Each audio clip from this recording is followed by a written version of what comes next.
कथा प्रारंभ होत है, सुनहु वीर हनुमान। आसन आय बिराजिए, तेज पुंज बलवान सियावर। रामचंद्र जी की जय, पवन सुत हनुमान जी की जय। मुनिराज ने प्रसन्न होकर कहा, छोटे भाई शत्रुघ्न और समाज सहित भरत जी श्री रामचंद्र जी के विरह में व्याकुल हैं। इनकी पहुनाई आतिथ्य सत्कार करके इनके श्रम को दूर करो। रिद्धि सिद्धि सिर धरी मुनि बर बानी, बड़ भागिनी आपो ही अनुमानी। कहीं परस्पर सिद्धि समुदायी, अतुलित अतिथि राम लघु भाई। रिद्धि सिद्धि ने मुनिराज की आज्ञा को सिर चढ़ाकर अपने को बड़भागिनी समझा।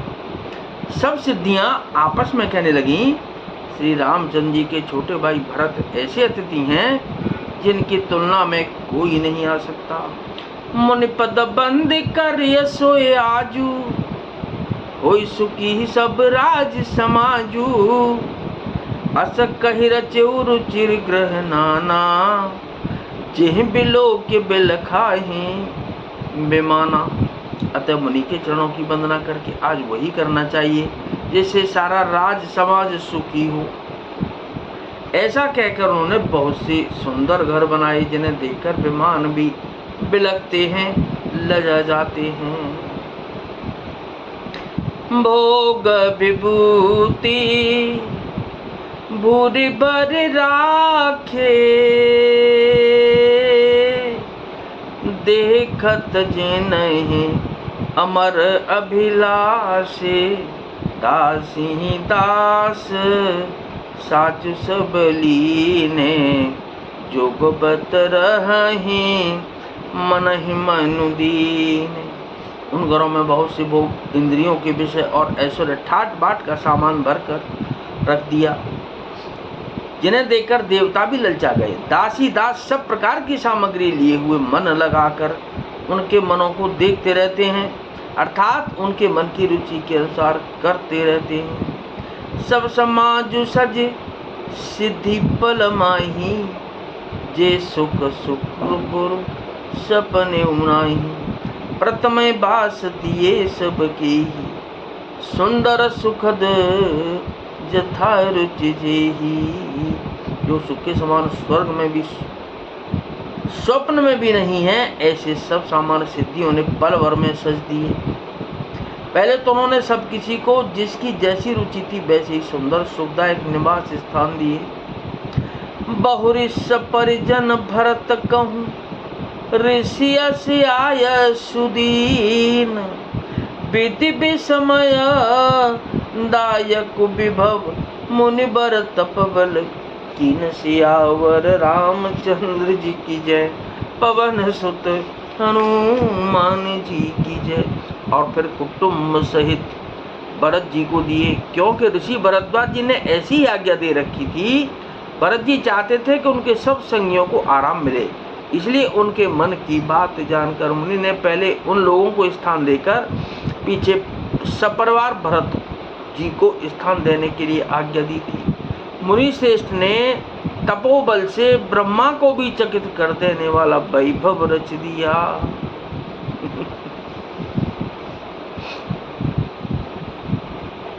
मुनि प्रभाव जब भरत बिलोका, सब लघु लगे लोकपति लोका। सुख समाज नहीं जाए बखानी, देखत बेरत विसार ज्ञानी। जब भरत जी ने मुनि के प्रभाव को देखा तो उसके सामने उन्हें इंद्र वरुण यम कुबेर आदि सभी लोकपालों के लोक तुच्छ जान पड़े। सुख की सामग्री का वर्णन नहीं हो सकता, जिसे देखकर ज्ञानी लोग भी वैराग्य भूल जाते हैं। आसन शयन सुबसन बिताना, बन बाटिका बेहग मृग नाना। सुरभि फूल फल अमीय अम समाना, विमल जलाशय विविध बितान। आसन, सेज, सुंदर वस्त्र, चंदोबे, वन बगीचे, भांत भांत के पक्षी और पशु, सुगंधित फूल और अमृत के समान स्वादिष्ट फल, अनेकों प्रकार के तालाब, कुएं, बावली आदि निर्मल जलाशय। असन पान सुचि अमीय अमी से, देखे लोग सकुचात जमी से। सुर सुर भी सुर तर सब ही की, लखे अभिलाष सुरेश सचीस के। तथा अमृत के भी अमृत शरीर के पवित्र खान पान के पदार्थ, जिन्हें देखकर सब लोग संयमी पुरुषों, विरक्त मुनियों की भांति सकुचा रहे हैं। सभी के डेरों में मनोवांछित वस्तु देने वाले कामधेनु और कल्प वृक्ष हैं, जिन्हें देखकर इंद्र और इंद्राणी को भी अभिलाषा होती है, उनका भी मन ललचा जाता है। ऋतु बसंत बह त्रिविध बयारी, सीता सीता राम हरे।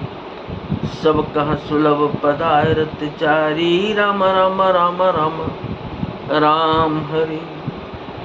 इस तरह के चंदन बन तारिक भोगा, राधे राधे श्याम हरे। देखि हरस विस्मय बस लोगा, सीता सीता राम हरे, सीता सीता राम हरे। बसंत ऋतु है, शीतल मंद सुगंध और 3 प्रकार की हवा चल रही है। सभी को धर्म, अर्थ, काम और मोक्ष चारों पदार्थ सुलभ हैं।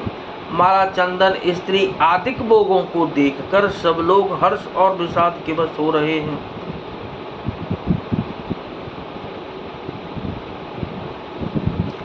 हर्ष तो भोग सामग्रियों को और मुनि के तप प्रभाव को देखकर होता है, और विषाद इस बात से होता है कि श्री राम के वियोग में नियम व्रत से रहने वाले हम लोग भोग विलास में क्यों आ फंसे।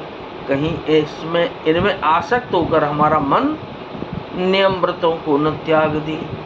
संपत्ति चकई भरत चक, मुनिया यश खिलवार। तेहने से आश्रम पिंजरा, राखे भाबिनु सार। सियावर रामचंद्र जी की जय, पवन सुत हनुमान जी की जय। संपत्ति भोग विलास की सामग्री चकवी है, और व्रत जी चकवा है, और मुनि की आज्ञा खेल है। जिसने उस रात को आश्रम रूपी पिंजरे में दोनों को बंद कर रखा, और ऐसे ही सवेरा हो गया। संपत्ति भोग विलास की सामग्री चकवी है, और भरत जी चकवा है, और मुनि की आज्ञा खेल है। जिसने उस रात को आश्रम रूपी पिंजरे में दोनों को बंद कर रखा, और ऐसे ही सवेरा हो गया। जैसे किसी बहेलिया के द्वारा एक पिंजरे में रखे जाने पर भी चकवी चकवे का रात को संयोग नहीं होता, वैसे ही भरद्वाज जी की आज्ञा से रात पर भोग सामग्रियों के साथ रहने पर भी भरत जी ने मन से भी उनका स्पर्श तक नहीं किया। कथा विसर्जन होतु है और विदा हो हनुमान। राम लखन और जानकी मैया सदा करें कल्याण। सियावर रामचंद्र जी की जय, पवन सुत हनुमान जी की जय।